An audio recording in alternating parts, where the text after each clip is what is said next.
You are listening to the Will Power Podcast. Welcome to the show. I am Will Holdren, and I talk with some of the most influential CEOs, entrepreneurial leaders, and thought leaders to reveal the secrets that have led to their success. I believe that with the right knowledge and mindset, you can do anything you say your mind to. So if you want to learn how to change your life for the better, if you want to learn how millionaires actually became wealthy, or if you want to develop and start your own business from the ground up with the right knowledge to help you, then you are in the right place because this is the Willpower Podcast. How are we doing, everyone? My name is Will Holdren. I am the host of the Willpower Podcast. Today we have an incredible entrepreneur on our podcast, and his name is Erik Weir. And Erik is the author of a bestseller book called Who is Eating Your Pie? On top of that, he started out his career back in investment banking. And in fact, he started out with a stutter, which is pretty remarkable because nowadays he's one of the most well-known public speakers, motivational speakers that is out there. In fact, I got a chance to see him at a conference not too long ago, and he had an excellent speech. And he is also the founder of a company called Weir Capital Management. And he has business interests in companies such as like Topgolf. He's in real estate. He does stuff in media and film as well. So he's all over the place, but just an incredible person, incredible entrepreneur. So with that being said, Erik, thank you so much for joining me today. Well, thanks for having me on. Well, I really appreciate it. Yeah, my pleasure. Like I said, I got to hear you speak before, and I love your story. I love kind of your delivery, and it's just amazing, to see how you can just inspire people, motivate people just by giving a speech. But starting out, I want to ask you a question that I ask all of my guests, which is one, what makes you and take time in your busy day to hop on podcasts like these to go out there and just share your story? That is a great question. So I got my stutter from a car wreck, and I'll tell you a quick story and then why I do what I do today. I was in a car wreck, and I remember being spun around as a kid and ended up on the floorboard and seeing a woman come by on a gurney. She ended up being fine, but it was very traumatic for me. And as a kid, I watched Bugs Bunny Roadrunner, and the cars would crash and they would always explode, right? So everything was bad. So I'm like, I'm going to explode. I was 5 years old, and the police officer said, stay in the car. And I'm thinking, why would I stay in a car that's about to explode? And my mom said, stay in the car, Eric, it'll be safer. And then I have an older brother. What the old older brothers do is like, we're going to die. We're going to Right. explode. They're like, Yeah. but that isn't what gave me the stutter. What gave me the stutter was I banged my head around and I had a brain injury. And they didn't diagnose that at that time. They just thought I just had some kind of stutter brought on by trauma or fear. And so what happened, it was very hard for me to speak. And I went to a speech therapist class. And they said, Eric, this is 1972, right? And they said, life is going to be hard. And the odds are you're going to be a failure because you're not going to want to speak. You're not going to want to talk to people. You're going to want to be reclusive. And in such, you'll miss a lot of opportunity and you probably never fully, develop a lot of relationships. Like, wow, that seems pretty harsh. She goes, however, and then she reframed it. That's what I talk about in my book is reframing problems. However, if you look at it like every conversation is a challenge, every conversation is an opportunity. Then by the time you're 18, you will have overcome more obstacles than most people do in a lifetime. And you'll be virtually unstoppable because once you set your mind to something, you'll stick with it. And she was right. And I listened to somebody named Zig Ziglar, who he had a saying goes, you need to check up from the neck up, and talked about, goals. And he wrote a book called See You at the Top.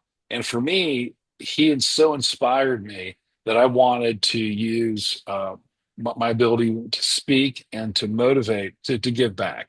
So for the last 5 or 6 years, maybe 15, I've done a little bit. The last 5 or 6 more, the last two, maybe more still, where nothing inspires me more than to see an entrepreneur have the lights turn on, to reimagine their obstacles as opportunities, and to realize that the only limits they face are really limits they set for themselves. Wow.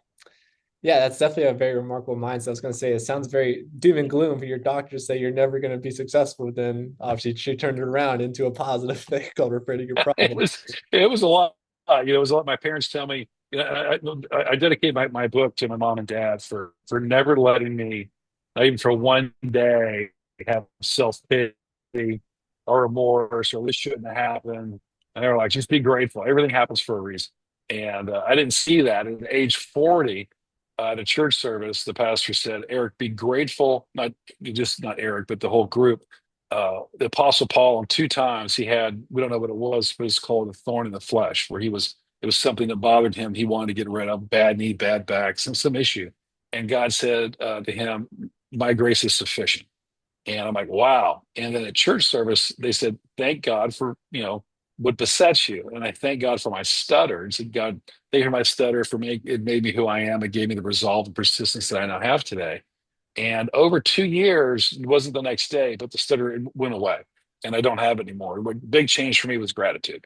Wow, that's amazing. Yeah, like you said, now it's completely gone. I mean, and you're an incredible speaker. Like I said, I heard you at the Create conference, and it was just yeah, it was very powerful stuff. So I'm glad you're Great. able. Thank you. Yeah, and just what you're talking about, I think all the setbacks, it helps create part of your story. You know what I mean? And that the stutter helps create who you are, and other entrepreneurs, no matter what they're going through in their business, helps create who they are at the end of the day. Yeah. And if you look back and think, all the things you learn from success, it's small. What you learn are from setbacks and the struggle. And I tell people that the success is the journey, it's not the destination. Yeah. Yep. And to me, I think that's one of the biggest realizations too that I've had is just enjoying the time because the goals are always going to be changing. When you hit a goal, another goal is going to pop up, and you keep chasing, keep chasing, keep chasing. So, like you said, you gotta enjoy that journey. And your journey is super fascinating to me because you're not someone who just started out directly in entrepreneurship. You, in fact, started out in the finance world, in investment banking. So, kind of walk me through what that was like, and how long were you in that realm before you actually branched out and started to do your own thing? I was there for between 9 and 10 years. So I started with a company locally, Merrill Lynch, and was interesting is I had a stutter at that time, and there was a pool, and the manager at that time became a friend. I have a lot of respect for him, but he would fire people on like the third Thursday of the month, right? And Merrill had quartiles: first, second, third, fourth, fifth quartile. Fifth means your bottom 20%, fourth's bottom 40%. And I wasn't very good because I cold called 400, 500, 600 times a day. But when you stutter and you're with Merrill Lynch, M's are hard to say. It's hard to say my own name, Erik Weir. E's are hard, W's are hard. So it'd be something like, hi, I'm Erik Weir, but Merrill Lynch, how can I earn your investment business? And most of the time, I wouldn't get through that. I'd be hung up on. And Yeah. occasionally they would listen through. And then for whatever reason, I just never really got off the ground. And I would work twice as hard. I'd start calling at 8 a.m. Then I would, call 8 to 10, then 10:15 to noon, take a 15-minute lunch at my desk, and then till 2:15, take a 15-minute break, then till 5. Then I would leave, work out, come back, call from 7 to 8:30. And it was terrible. But one day I lost my voice. And I'm like, golly, I can't, I've got it. I mean, I'm going to get fired here. And there was a pool of like $100, and I was the next guy out, right? Yeah. Or it was coming. So I went across the street to the Piedmont Office Park on Piedmont Road in Atlanta, Georgia. This big complex. I started going door to door. And the first guy I came to, I knocked on the door and I opened up. I'm here weird with blah, blah, blah. He goes, come on in.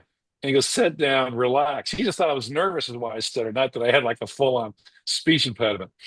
Yeah. And he goes, well, what are you here to do? And I said, I'm here to earn your investment business. He goes, how much? He goes, all of it. He goes, okay. I said, can you give me your statements and I'll run it by our team. I'll come back to you. And I did. And then the next 3 years, I opened over 500 accounts doing that and became one of the top producers at Merrill Lynch nationally for account opening. And then I left Merrill to go work for a company called Donaldson, Lufkin and Jenrette in San Francisco. And then I started working, calling on companies that were soon to go public with the idea that when they went public, the founders would have a lot more capital. And I tried to assist them with banking or loans or maybe even a public offering. Yeah. Yeah. Well, I'm also in the finance world myself, and I always find it interesting because I love starting out in finance and just getting that background because I've heard other people tell me this before. It's like you need to understand enough to be the CFO of your company, right? And understand how these financial things work in your company. Because if you don't do that, you can find yourself in a black hole real quick. You can go down some steep slopes real quick, and you can find yourself in some really bad situations. So That is so true. I actually cold called the founders of Home Depot. They lived in Atlanta. And I showed up at their business. And I didn't get, Arthur Blank or Bernie Marcus. So they were the top two. Bernard Marcus, I guess. Um, but I did get a guy, I won't say his name, but he was like right there with him. yeah, And he asked me questions. and I knew their inventory turn ratio. I knew how their end caps did. I knew their profit margin. I knew how they hired. And he's like, you know a lot about our company. I said, I've studied it, and I'm a shareholder. And he goes, well, if you do that kind of work, then I'm going to give you my business. And I did the same at Coca-Cola. Coca-Cola in Atlanta, and I focused on Atlanta corporations and began to open very large relationships through just taking the time, doing the work, and then showing up for meetings, even though they're unannounced. I was prepared. Yeah. Yeah. It goes a long way. Like I said, if you can speak that language, it definitely helps you out in the long run. So what's interesting to me is that you said you were doing 400 cold calls a day with a stutter, with not a lot of success for like the majority of your early on career. And so I'm just curious, I mean, why did you not quit during that time period with, like you Oh, said, that yeah, skill you're talking yeah, about sounds horrendous. Like what yeah. It was how did you terrible, with that? and, Yeah. and I hated. I hated it. It wasn't like it was like a fun thing for me, right? Yeah. Um, so I back in those days, they had something called a draw. I think they still do, which means they're advancing you money that you've yet to earn.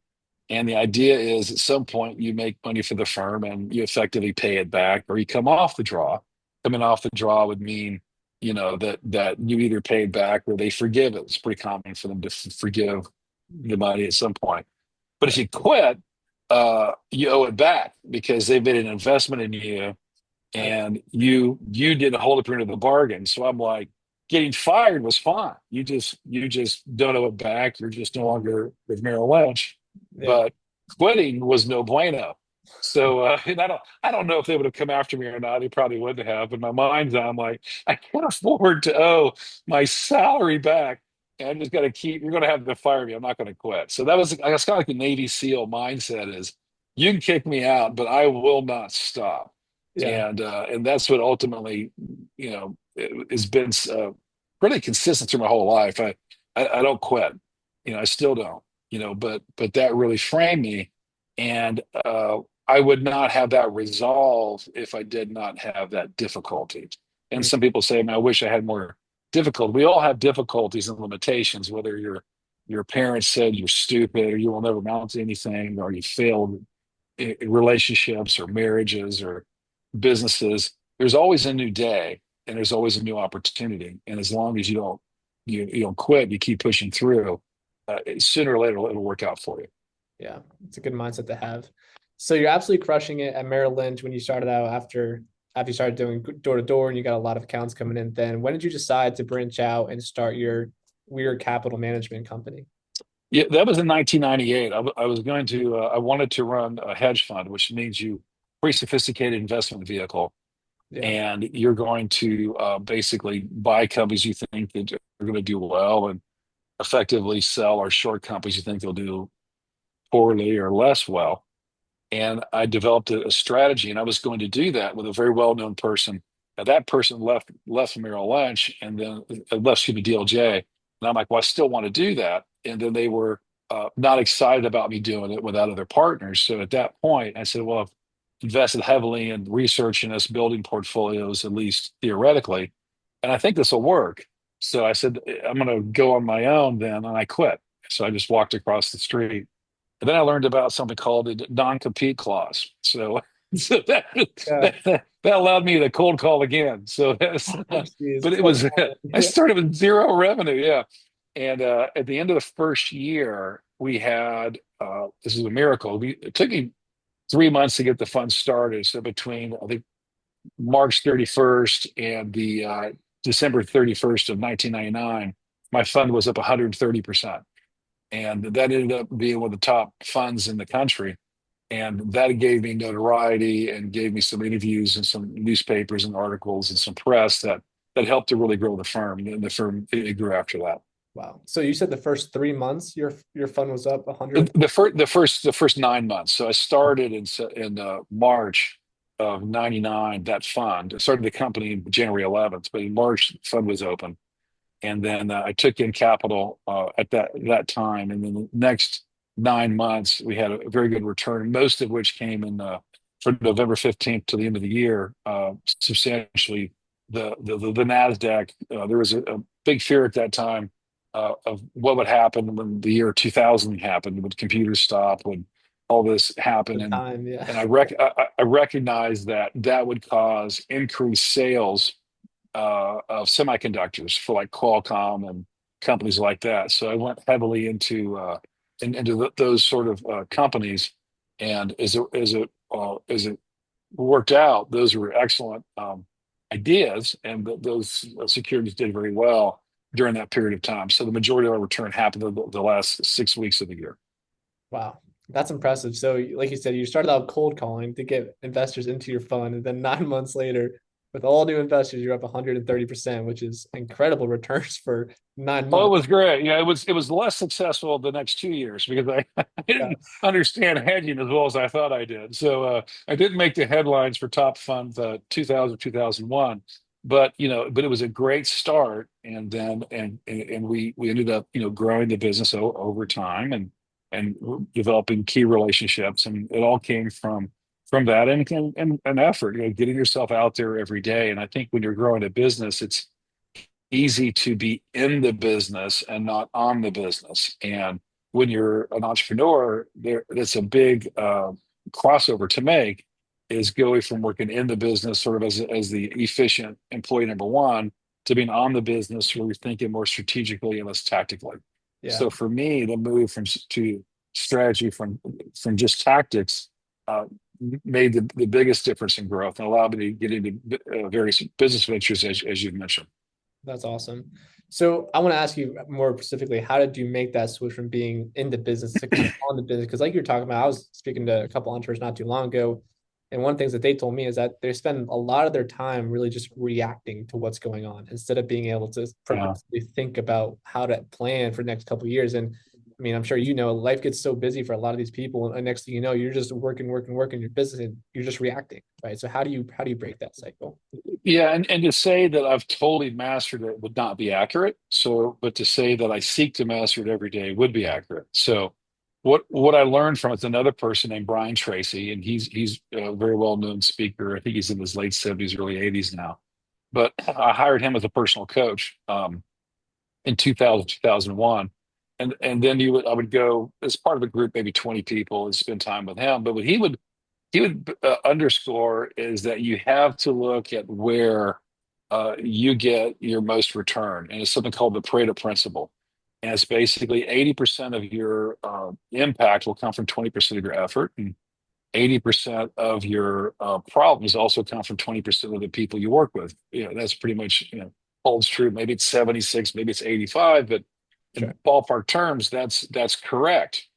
So what I realized with much evaluation was I need to hire people to do the things that I'm less good at or less profitable for me.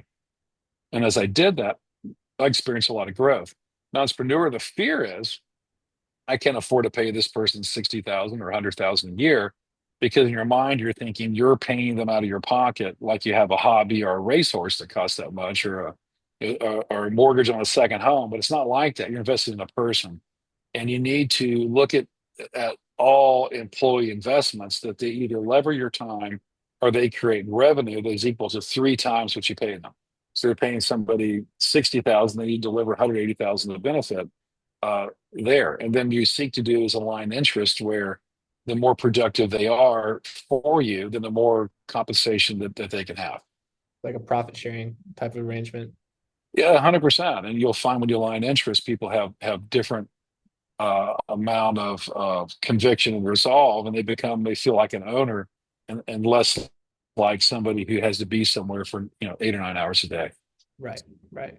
So on that note, I mean, for like you're talking about, for all these new entrepreneurs that are trying to hire people, but they don't really have that cash to say, okay, I have enough cash to pay them a full salary for a year.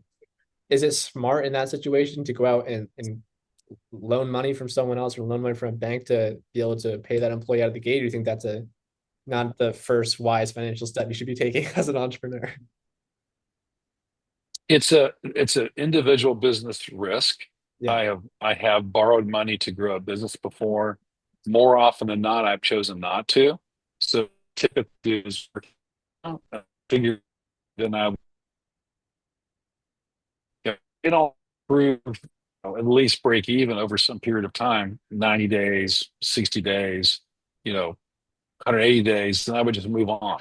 So you have to look at it. And I heard somebody say, you're think of business more like a sports team and less like a family, meaning that you want to have the best people in the seats as long as you can. And if they're not the best people, sometimes that changes. And how that really shows up is if you start a business, let's say that like Mark Zuckerberg started Facebook.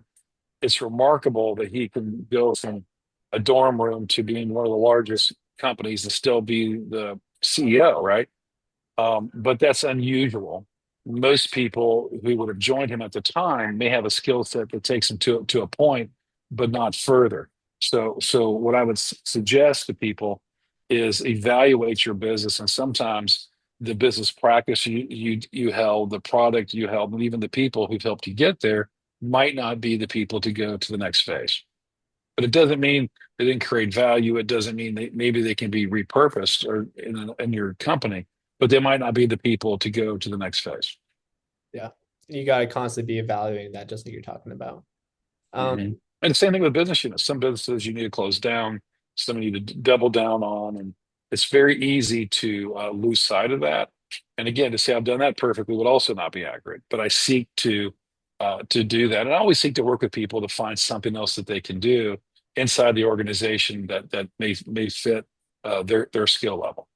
Yeah. But if you think about technology, particularly AI today, how things are changing, you know, people run the risk of becoming a human fax machine, meaning the fax machine was an amazing technology in the 70s and 80s. It was so efficient to move documents and to be convenient and to get things done. But if you're still using a fax machine as your main form of communication in 2025, you've been lapped, 100 times over. So even if you're an employee or an owner of a business, you need to constantly be working on your skill set so you don't become the next fax machine. Right. And leverage new technology like AI. Yeah. And that could be every 100%. person, that could be an employee right there, leveraging AI the right way. Yeah, I do think in the next 5 years you'll have a company that goes to $1 billion of value with one person who really understands AI scaling, building funnels, and outsourcing that we haven't seen before or really have the tools to do until now. Yeah. Yeah. Definitely interested to see what's going on in the next few years, what's coming up. Oh, definitely, definitely. So I think a lot of entrepreneurs, they understand that you got to make upfront revenue somehow and take that revenue stream and maybe go out there and start investing, start a business and keep growing in that realm. So you become more Mhm. passively as an investor over time, kind of what you were doing in real estate, media, film, Topgolf, all these other business interests. How do you become that passive investor? And a lot of business owners get stuck in that first revenue stage of their company, trying to make it work, trying to make it work. And obviously, you've coached a lot of entrepreneurs, you've done a lot of speaking, you've seen a lot of entrepreneurs' journeys. I mean, what are some of the main tips that you would say to just an entrepreneur to help them kind of break out of that first revenue stage and just scale their company to where it needs to go? What I would encourage them to think about is take a break, get away from the business because it can really consume you, and think about what can you do if you didn't have your own self-perceived limits. The biggest limit people have is capital. They say, I don't have the money to hire somebody or to grow the business. Another may say, I don't have the expertise. Another may say, I don't have the ability to structure or organize something. What I suggest is get to clarity of where you want to go first. And with clarity, you can attract capital, talent, and people to accomplish just about anything. I'll give you an example. Sir Richard Branson, I was fortunate enough to spend some time with him a month ago. And when he started Virgin Airlines, he didn't have a $1 billion budget. If you were to start an airline, you may think, I need to spend $1 billion, I need to buy these airplanes, I need to go lease these long-term leases at airports and get facilities. What he did is called Boeing, is like, hey, do you have an extra airplane? No, we don't.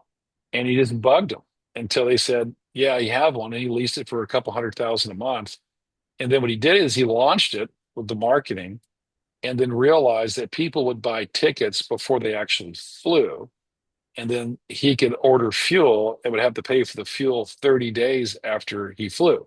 So basically, he got paid before he flew on the tickets, and he would pay his largest expense, which was fuel, after he'd already completed the flight. So he was able to use that to get started.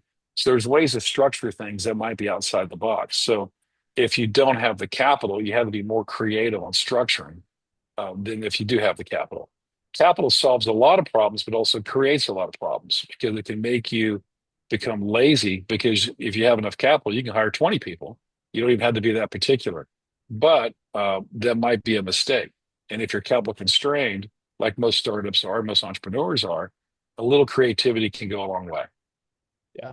Yeah. That's very well said. And it's all about limiting those limitations that people think they have about themselves early on. And like you're talking about, be creative about it. And there's always a way to make something happen, you know. So you just got to find what that avenue is or what that corner is. 100%. Yeah. 100%. So talk to me about your book, Who's Eating Your Pie? What kind of inspired you to make that book? And what do you hope to get out of that if they read your book? Yeah, yeah. I wrote it during COVID, and I my catalyst was, and I played around with the idea of writing a book for a decade and had written chapters that really weren't organized. And when I had the time at home, I'm like, I want to write something because people seem detached. They seem hopeless. The original headlines were 20% of the world would die from COVID, and they were pretty scared. They're really fearful, and fear is a terrible thing. It can be paralyzing. So I wanted to write a book that would give people the opportunity to reframe any problem, that could do a real analysis of where they are. Once they do that, a real analysis of where they want to go, and then give them simple tools that have been used by hundreds or thousands of people to get from where they are to where they want to go. And my first chapter is called Permission to Dream, because if you talk to a kid who's 5 years old, he's going to fly rockets, he'll be an airline pilot, he'll all these amazing things. And when they're 18, ready to go to college, hey, I just want to get into the whatever school let me go to. You get out of college, hey, I just want to get a job. But the dreams almost they stop. Yeah. And what I want to take a step back is take a step back. You have one life. If what would you dare to do if you were not bound by your self-perceived limitations? And start there, and then build it backward. Like, if I had the capital, if I had the expertise, what would I do? And then if you can get the clarity and enough business resolve and strategic thinking, you will attract the capital and the people to accomplish your goals. Yeah. Yeah. I think that's such a great motto. And like you said, I mean, fear is definitely a paralyzing factor. And I just graduated college 2 years ago, and I can definitely relate to what you're talking about. You grow up and you have these huge dreams of what you really want to do, and then you go to college, and then life really starts to get busy. And next thing you know, you're tied down to a 9 to 5 job that you don't really care about, and then you wake up 20 years later and you're still at that job. And so it's Yeah, it's you got to be willing to embrace that fear and take a risk and make that jump, at some point, because like you said, it's your one life. And so it is. It is. And if you want to get, when people are in their 40s, they just kind of just want a hot meal. So there's a point somewhere in the line where you're like, "Man, this is complicated. I want to put in my time and retire somewhere." But it's if you just have to arrest that thinking, and then what would I do if I allowed myself to dream? And the reason people don't want to do that is they're afraid to fail. What if I what if I dream and I don't make it? And the bigger fear to me is, what if I never tried? Do I want to be the guy who's 65 years old, who's at a retirement community, or 80 years old, saying, if only I tried this? Very few people have regrets about failure. That didn't work out. They'll say, at least I tried. The larger regrets in older people are things they never did. Like, now I'm in a wheelchair and I never went to London. I never went to Paris. I've never seen the pyramids. I've never done these things. And there's never a convenient time to do anything. So you have to choose to live life daily. yeah, yep, and make it happen. I mean, that's really the bottom line. And yeah, that's so good. And one of the things that I took away from the conference that you spoke at is the fact that God was really the first entrepreneur, right? He was the one that first created, right, the earth, the heavens, all that kind of stuff. So I think that's extremely crucial as well, because God put that inside of all of us to go out there and build something, create something, and impact others and go a long way. So Yeah, it says in Genesis that we're created in His image, and in His image is creativity, and so I think that's something that we forget, and we're creative and we beat it down, or we're conditioned to beat it down, or to be super aware of risk. But yeah, there's risk of doing, there's risk of not doing. yep, exactly. Yeah. And we have a lot of Christian entrepreneurs listening to this podcast as well. And one of the things I always like to ask successful entrepreneurs is really how do you factor in God into your company? Like, what are you doing specifically to have like a faith aspect of your company? I mean, is it setting up like a donor advised fund and setting aside a certain Mhm. amount of funds to go in there and distributing out to Mhm. charities at that point? Or I'm just curious, do you have any strategies on So that? I started off just doing everything individually. So I've always given to charities individually or churches. I've done mission trips and things of that nature. Yeah.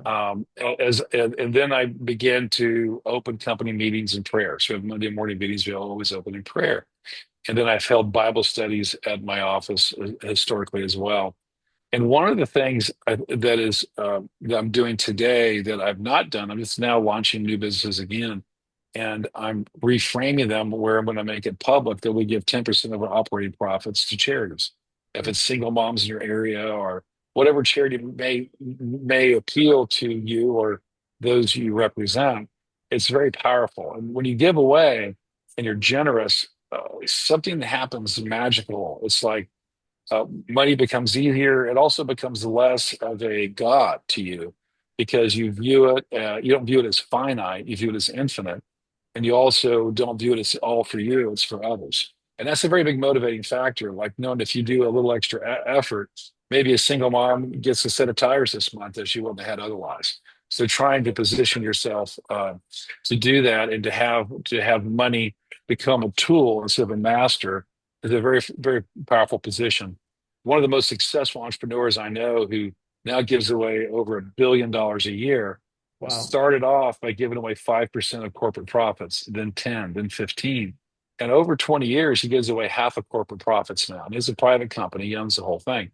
But what he's found is every 3 years, his revenue and profits grow so substantially that he would be where he is 3 years down if he kept 100%. He's just twice as big every 3 years. He's maintained a growth rate where they double profits, and they've done it now for 30 years, every 3 years. Wow. That's so impressive. God definitely works in mysterious ways, right? So Yeah, and he just give and he's closed on Sundays. So it's interesting to see uh how you know biblical principles that we all, hey, this is a good idea. I aspire to do that. Give it a whirl and try it. And there are people who are not people of faith. There are people that are very good people and they believe in giving back. They give back and have a result that's very similar. yeah. And I've heard so many stories like that too, where you really don't feel like you have money to give away, and then you give away that money, and then boom, you find yourself making that back plus so much, right? It And is so. It's the only thing in Scripture that God says to test them. Test me on this. It's the only thing He says that to test and to see if His word's not true. But it's there's so many other things, not just monetary, that come out of it. Because if you're writing a check to help somebody, those are the best checks you ever write. And then if you're looking, hey, do I want to get an Armani suitcase, or do I want to give away $1,000 to somebody that changes their life? It does. And there are people, I have friends of mine that keep 10,000 in cash on them, and they try to give away $100 or $200 a day to people who are not in a tip industry. So if they're at the airport and someone is sweeping the floor, they'll just hand them a $100 bill and say thank you. More than 20% of the time, those people stop, and oftentimes they're moved emotionally because that $100 means so much to them that it impacts their life. And they don't, and maybe they're people of faith and are God help me. And sometimes that answer is that $100 is an answer of prayer to them. So yeah, allowing yourself to be used financially to benefit others is of tremendous value. absolutely. And it definitely puts things in perspective too. I think so many people see these guys online that, driving the nice cars and how many millions net worth. In reality, like that's the top 1% of the top 1%, right? Even if they are real. And so it like Mhm. definitely puts things in perspective, like how far, $100 could go for someone, like you said, new tires for a mom, or something like that. So it's It's definitely, huge. It's huge. And it's so easy to lose touch with that. And even in America, even the ones of us that are struggling right now, if you have a global perspective, we're still wildly blessed in comparison to the great majority of the world. yeah, yeah, no doubt. And that's just important to keep in mind, right? Have that gratitude. Um, Oh, and it's difficult. It's easy to forget. So giving continually is a reminder. Yeah. Yeah. And at the end of the day, you're blessed enough to have certain problems, right? That other people wouldn't even have. So that's a cool way. Yeah, yeah. And if you don't have money, one thing I did one year, it is at Christmas. I worked at a shelter and just sorted clothes. And people were bringing by clothing. I brought by coats I wasn't wearing. And in the wintertime, you don't think about it, but I may have, collected a fair number of coats or people give me gifts. I'm not going to wear them all this winter, maybe ever again, right? But you take them to a shelter and somebody who needs a coat, wow, that's a big deal. So you can give non-monetary gifts if you're tight and give something that would help somebody else. And what's really cool is if you volunteer your time, you have a connectivity to charity that you don't have by writing a check. Mm. Yep. You still impact a lot of lives, just by giving. 100%, 100%. Yeah. Well, I appreciate you jumping on today and sharing all the stories and a lot of great tips and strategies. And I'm sure people have some great takeaways. But before we hop off, I've got a few more questions for you. So the first one is, where can people go to reach out to you if they want to reach out to you? And is there anything else that you would like to say, to any of these people listening to the podcast?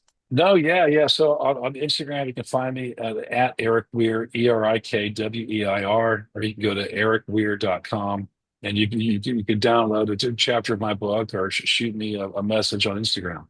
I'd love to hear from you, and I answer everyone who reaches out. Awesome.